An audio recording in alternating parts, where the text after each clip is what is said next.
letter V I like a lot because there's a lot of opportunity for fun flourishing and styles as well. Kept it pretty simple for the worksheets, but with some loops to make it more fun to practice those transitions.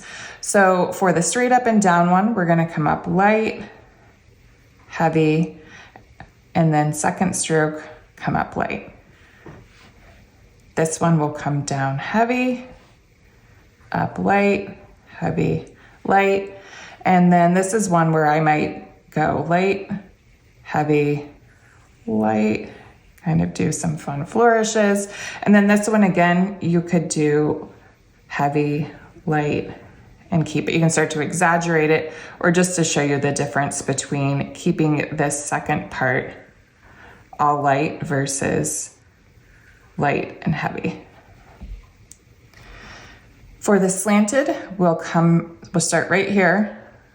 Heavy, light, heavy is our first stroke, and then light for the second stroke. For this one, it's where we do just a little bit of light pressure right into heavy to get that detail. Light, heavy, light. And again, you can keep that all light as well. Same thing with the uppercase. You could do light, light, heavy, light. So just change up your flourish details a bit.